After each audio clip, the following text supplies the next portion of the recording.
हिमाचल में आप याद करिए कि इन्होंने क्या दावा किया था कि हम पेट्रोल और डीजल के दाम कम कर देंगे, आते ही 3-3 रुपए बढ़ा दिए। वाल्मीकि योजना जो शेड्यूल कास्ट के लिए बनाई गई थी, उससे भी पैसा डाइवर्ट करने का उन्होंने प्रयास किया।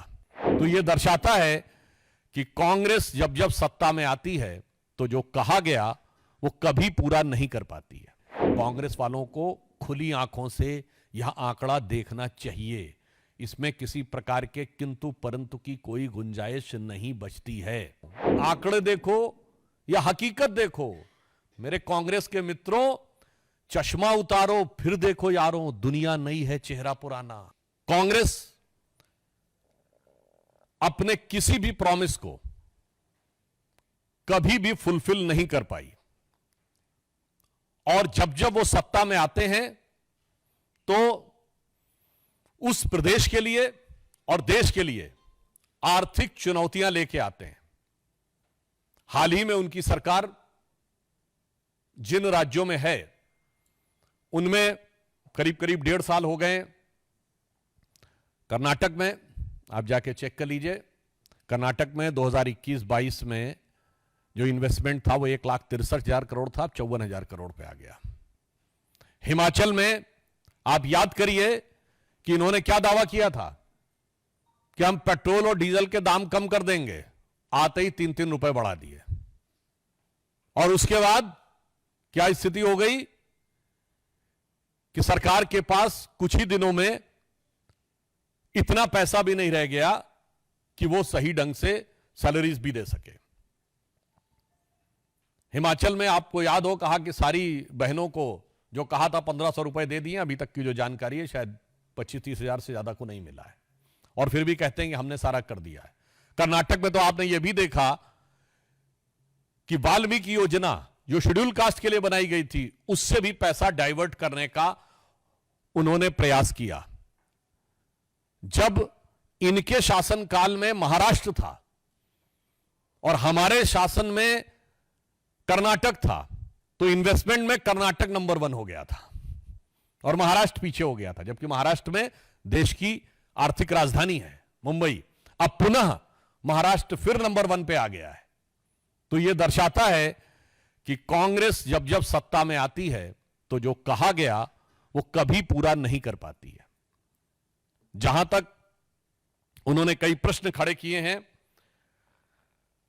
आदरणीय खड़गे जी ने, तो मैं कहना चाहता हूं, रोजगार की आप बात करते हैं तो रोजगार के लिए सबसे प्रामाणिक जो डाटा होता है वो होता है ईपीएफओ, एम्प्लॉय प्रोविडेंट फंड, यानी कर्मचारी भविष्य निधि खाता। जब कोई कर्मचारी बनेगा तभी उसके खाते में से पैसा कटकर उसमें जाएगा, और सिर्फ कर्मचारी का खाता नहीं जाता, उसमें जो उसका नियोक्ता है यानी एम्प्लॉयर, वो भी अपना कंट्रीब्यूशन देता है। तो जब तक कोई किसी को नौकरी नहीं मिली होगी और उसका कोई एम्प्लॉयर नहीं होगा, तब तक ईपीएफओ अकाउंट ऑपरेटिव नहीं होगा। और हमारी सरकार आने से पहले 11 करोड़ ईपीएफओ अकाउंट थे, और 2024 में आते आते 25 दशमलव कुछ करोड़ ईपीएफओ अकाउंट्स थे। EPFO accounts, employ provident fund accounts में सबसे बड़ी छलांग जुलाई के महीने में 22 लाख नए कर्मचारी भविष्य निधि खाते खुले।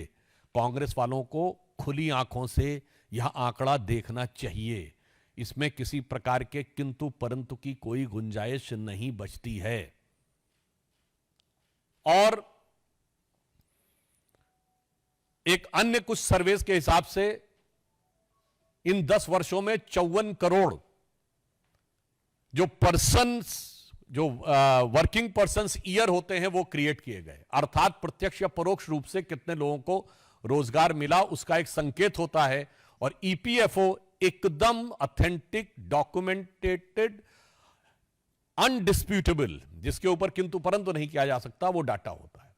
फिर भी उनको ना समझ में आता हो आंकड़ा, तो मैं उनसे कहना चाहता हूं कि जिनको लग रहा है कि रोजगार सृजित नहीं हो रहे हैं, तो 4 करोड़ प्रधानमंत्री आवास बने हैं, 74 नए एयरपोर्ट बने हैं, 37 किलोमीटर प्रतिदिन सड़क बन रही है, 12 किलोमीटर प्रतिदिन का इलेक्ट्रिफिकेशन हो रहा है, भारत ने विमान वाहक युद्धपोत बना लिया है, कश्मीर में चिनाब पे सबसे ऊंचा पुल बन गया है, मुंबई में अटल सेतु बना है, कोलकाता में जमीन के नीचे मेट्रो बन गई है।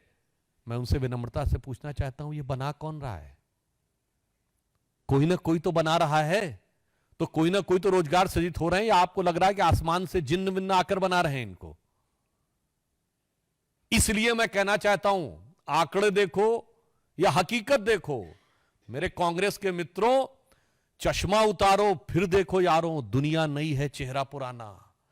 वो पुराना ख्याल छोड़ दो, पुरानी नजर छोड़ो, देखो नजारा कितना बदला हुआ है। ऑटोमोबाइल मैन्युफैक्चरिंग में हम तीसरे नंबर के देश बने। मोबाइल हैंडसेट आप सब यूज करते हैं, दूसरे नंबर के मोबाइल हैंडसेट के मैन्युफैक्चरर हैं। असेंबली होती है हमारे यहां। कौन बना रहा है? तो मैंने इस बात का तथ्य का भी जवाब दिया और दूसरी भी बात दिया।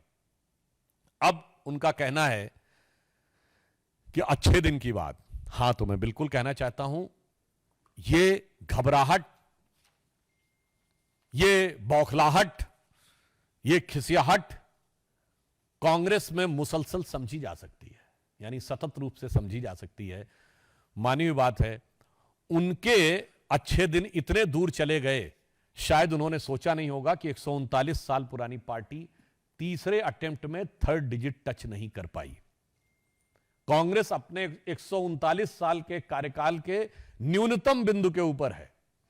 कांग्रेस के नेतृत्व ने एक शताब्दी से अधिक के दौर में एक से एक बड़े और महान नेता भी दिए, और कई बार उनका नेतृत्व जनता की नजर में खलनायक भी बना, मगर उपहास का पात्र यदि बना तो पहली बार अब बना है। मुझे लगता है कांग्रेस के लिए इससे ज्यादा बुरे दिन नहीं हो सकते थे। इसलिए उन्होंने अच्छे दिन की बात, उनको बहुत दूर की कौड़ी नजर आती हो और ये उनके दिल का मलाल हो, वो उभर के आ जाता हो, तो स्वाभाविक रूप से कहा जा सकता है। अगला उन्होंने बिंदु कहा विकसित भारत की बात। तो हम ये बताना चाहते हैं कि भारत 5वीं बड़ी अर्थव्यवस्था बना है, और just last week International Monetary Fund की चीफ क्रिस्टिना जॉर्जिएवा ने यह कहा है कि भारत 7% की ग्रोथ रेट के साथ वर्ल्ड की मेजर इकोनॉमीज में फास्टेस्ट ग्रोइंग इकोनॉमी होगा।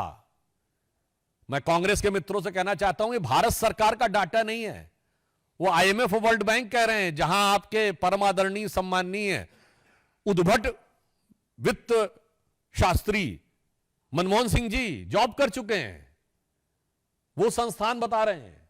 और उसके साथ एक और बात है, भारत 7% पे है with a distant to China का 4.8, यानी 2.25% का अंतर है।